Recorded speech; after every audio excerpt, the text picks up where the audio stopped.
Salut l'artiste! Alors aujourd'hui je vais te parler d'une astuce et je t'en donnerai une par semaine jusqu'à la fin de l'année. Donc ces astuces vont te permettre d'améliorer considérablement tes photos, que ce soit pour Instagram, Snap, tout ce que tu veux. Et ben tu auras de bien meilleures photos pour la famille, etc. Donc il faut savoir une seule chose. Est-ce que tu t'es déjà posé la question de pourquoi il y avait plein de grilles partout là quand tu prenais des photos avec ton téléphone? Non, eh bien elles sont pas là pour rien, elles sont là pour t'aider. Notre regard, tu ne le contrôles pas, personne ne le contrôle, c'est l'humain qui est comme ça, il va aller sur des petits points en première intention quand il regarde une image.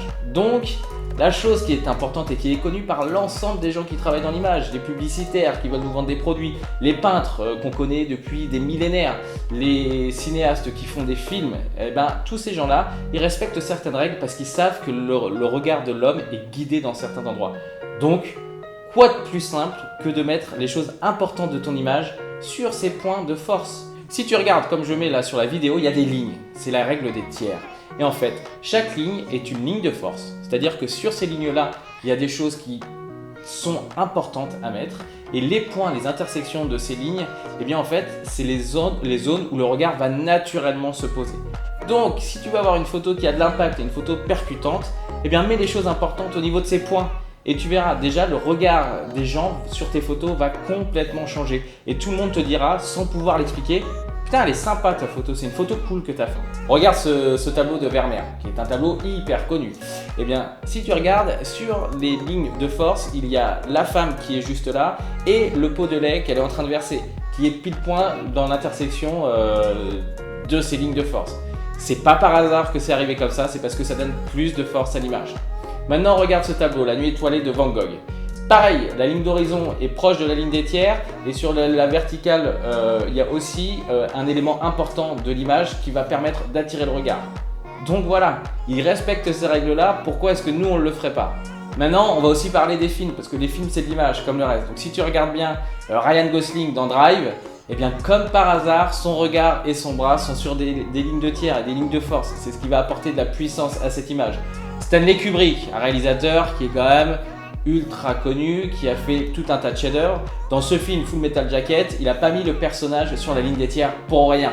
Donc, ça apporte de la puissance à cette image. Notre regard est tout de suite attiré par ce mec qui a une tête complètement psy. Et on ne peut pas dire que ce soit arrivé par hasard. Je peux vous parler aussi de cette photo, pour terminer, qui respecte vraiment toutes ces règles, en particulier celle des tiers, avec l'horizon bien droit. Et s'il vous plaît, mettez votre horizon droit sur les photos, ça vous coûte rien, les lignes sont là sur votre appareil photo ou sur votre téléphone pour vous aider. Et ça évite que le gars qui regarde votre photo se dise « Putain, il était en train de se casser la gueule quand il prenait la photo, le type ». Vous mettez votre photo droite, si quand vous avez fait la prise de vue, elle n'est pas tout à fait droite, vous la recadrez et ça pourra aligner l'horizon. Et regardez, le Mont Saint-Michel, il est pile sur un point de force et sur une ligne de force. Ça donne de la puissance à cette image. Vous allez pouvoir déjà améliorer énormément vos photos avec ça. Et donc, j'avais presque oublié de vous parler des portraits, parce qu'on en fait beaucoup des portraits. Les portraits, c'est pareil. Plutôt que de perdre votre visage au milieu de votre image tout petit comme ça, mettez ce qui est le plus important, à savoir le regard. Parfois, ça peut être les mains, mais mettez-les sur des lignes de force ou des points de force. Comme sur les deux photos que vous voyez là. Et vous allez voir, déjà, les photos seront beaucoup plus jolies. Voilà, je pense que tu es super bien armé maintenant pour pouvoir améliorer tes photos, ton feed Instagram si tu veux, toutes les images. Si tu fais de la vidéo, c'est pareil, déjà tu vas progresser énormément en faisant ça. S'il te plaît, respecte bien cette histoire d'horizon droit, que tu le mettes en haut, en bas, au milieu, tout ce que tu veux, mets le droit, vraiment c'est important. Et si tu veux continuer d'apprendre toute l'année avec moi, qu'on discute, qu'on échange, n'hésite pas à t'abonner. Si tu as un pote qui, quand tu regardes son feed Instagram, c'est dégueulasse, tu as envie de vomir, bah partage-lui ma vidéo, peut-être que ça lui permettra d'évoluer et il apprendra aussi à faire quelque chose d'un peu mieux sur toute l'année qui arrive. Allez, à la prochaine artiste.